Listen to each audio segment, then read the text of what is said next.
ನಮಸ್ಕಾರ ವೀಕ್ಷಕ ಬಂಧುಗಳೇ.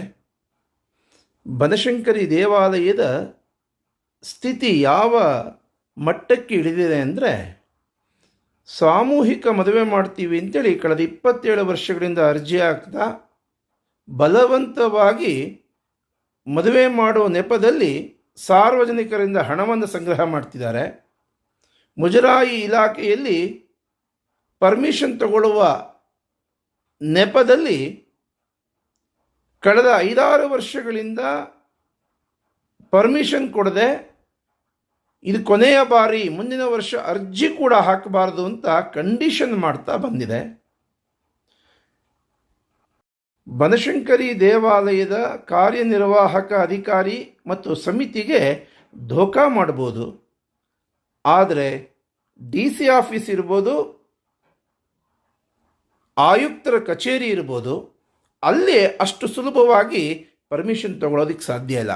ಕಾರಣ, ವೆಂಕಟೇಶ ಮೂರ್ತಿಯ ಕೆಂಗಣ್ಣಿಗೆ ಗುರಿ ಆಗ್ತೀವಿ ಅಂತೇಳಿ ಅದನ್ನು ವಿಲೆ ಇಟ್ಕೊಂಡಿದ್ದಾರೆ. ಆದರೂ ಕೂಡ ದೇವಾಲಯದ ಒಳಗೆ ಈ ಬಟ್ಟೆ ಬ್ಯಾನರ್ಗಳನ್ನ ಹಾಕ್ಕೊಂಡು ಮುಜರಾಯಿ ಇಲಾಖೆಗೆ ಮುಜುಗರ ಮಾಡುವಂಥ ಕೆಲಸ ಮಾಡ್ತಿದ್ದಾರೆ. ಇದು ಬನಶಂಕರಿ ದೇವಾಲಯದ ನೋಡಿದ್ರೆ ದೇವಿಯ ದರ್ಶನಕ್ಕಿಂತ ಕಸದ ದರ್ಶನ ಮಾಡುವಂಥ ಭಕ್ತಾದಿಗಳ ಸಂಖ್ಯೆ ಜಾಸ್ತಿ ಆಗ್ತಿದೆ. ಮೂಗು ಮುಚ್ಕೊಂಡು ಬಂದು ದೇವಿಯ ದರ್ಶನ ಮಾಡುವಂಥ ಸ್ಥಿತಿ ನಿರ್ಮಾಣ ಆಗಿದೆ. ಹೇಳೋರು ಕೇಳೋರು ಯಾರೂ ಇಲ್ಲ. ಎಂಥ ಪರಿಸ್ಥಿತಿ ಬಂತ್ರಿ!